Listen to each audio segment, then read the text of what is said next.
Shalom, shalom. It's your brother Abahi Buff in the DC Church. Coming at you, giving all praise, glory, and honor to Yahweh, Ba'ashim Yahweh Shai, Ba'ashim Rekal Kadash, Yahweh in the whom the world, ignorantly calls Jesus Christ, Ba'ashim meaning in the name, Rekal meaning spirit, Kodash meaning holy, right?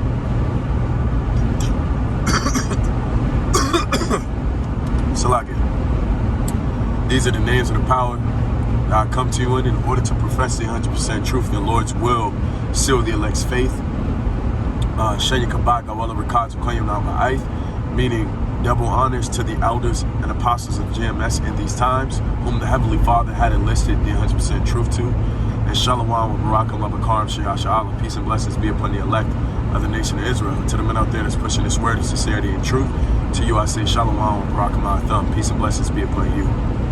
Alright, now without further ado, Lord's will, I'm going to name this video, and I'm going to be very brief, very comprehensive as much as possible, and you know, bear with me for where I fall short, because I don't have my other phone to bring out the precepts.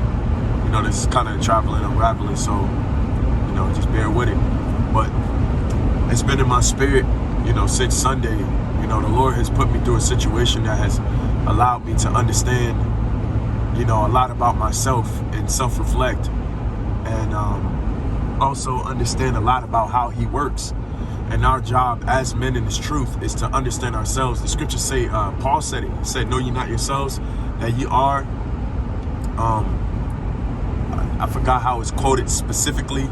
I think it says, "Ye are Hamashiach," and how that He dwelleth in you. But I trust that ye know that ye are not reprobates. Roughly paraphrasing. Okay. So having a gathering of ourselves is imperative, okay? And furthermore, the scriptures say, "Be ye perfect as your Father in heaven is perfect." That's in Matthew's the 5th chapter, verse 48. Okay, so we are to know about ourselves, and furthermore, we are to know about the Heavenly Father. And then furthermore, after that, we have to understand how the Lord corresponds with us and how He communicates with us. Because the more you understand the Lord's communicative pattern with you, whether it's through verbally through vessels or through a chain of events occurring,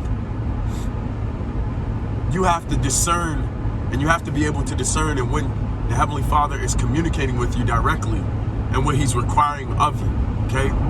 Now the primary reason for me making this video, and the main thing that I wanted to emphasize, is you have to embrace the seasons in which the Heavenly Father places you in. Okay. And I consistently quoted it in the book of Job. He said, "We receive good at the hands of the Heavenly Father, shall we not receive evil?" Okay.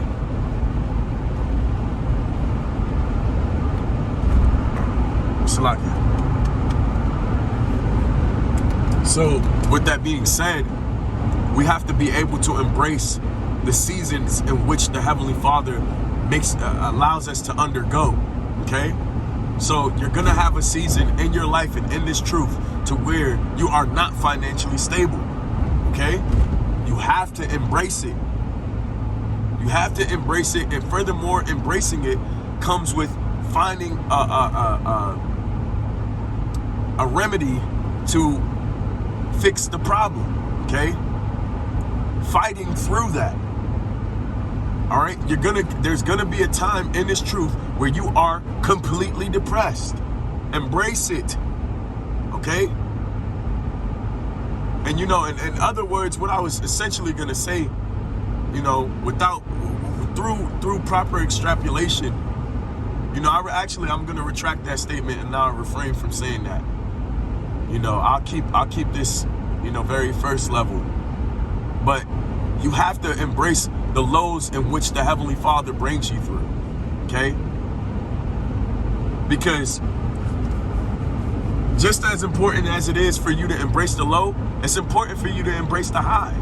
When the Lord gives you a time to where He allows you to obtain, bask in it. Don't be like, "No, I don't think I should." And don't question it. If the Lord is allowing it, He's allowing it to be extremely easy for you to obtain money, for you to obtain gain, for you to obtain woman, for you to obtain something. It can be something carnally, or it could be something spiritually. Bask in it and embrace it and take it for what it is. Okay? Because you may not see that season in which the Heavenly Father is bringing you through, or bringing you to, well, it's through, essentially. You may not see that season in a very long time. All right? Because what does Ecclesiasticus, the 3rd chapter, say? It's a time to plant, and it's a time to pluck up that which is planted. Okay? So it's a time for you to harvest, and it's a time for you to labor. All right? So being the fact that, because the Lord, he's balanced. He's balanced. So there's a time for you to love, and there's a time for you to hate. And that goes within our personal relationships that we have going on with our family members, with our loved ones, with our women, all right? Even sometimes with our brother.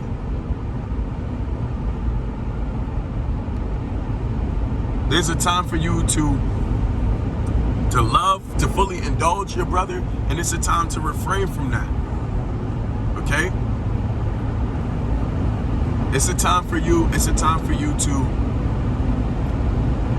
study, for you to work, for you to gain, and it's a time for you not to study. It's a time for you to actually live and experience life, so that whatever you study can start to manifest itself in the situations in which you undergo. Okay? So whatever season the Heavenly Father puts you in, you have to bask and embrace it. Furthermore, you have to be able to discern the pattern in which the Heavenly Father is putting in front of you in order to know which season you're in. Because you could think that you're in harvest season, and you're really in a season in which you need to be laboring, okay, and planting, okay.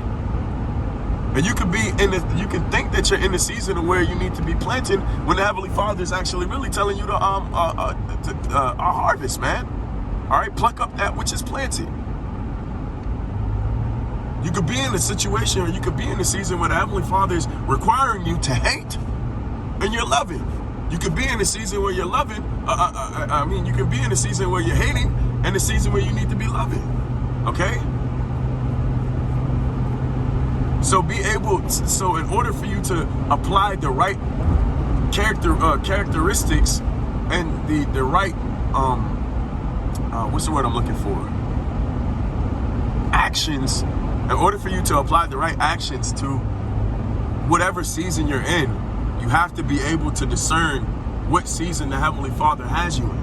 It's just like plants. And I always give this example, and I give this example because, you know, I have some plants of my own. But there's some seasons in which the plant doesn't necessarily it doesn't want to grow. It doesn't want too much light. There's a season in which the plant wants a lot of light, and it wants heat. There's a time where the plant doesn't want any water. And it wants dry soil for a little bit. It's the same concept with us. All right? Just like how your physically body needs food at certain times, and there's certain times you need to refrain from food, it's the same concept of what we undergo in the spirit. All right? In the spirit and power of Yahweh Shema Shai.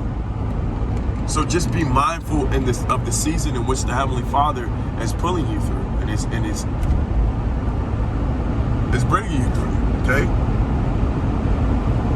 But furthermore, like I said, and the main point that I was trying to insinuate and to convey is to really embrace that season.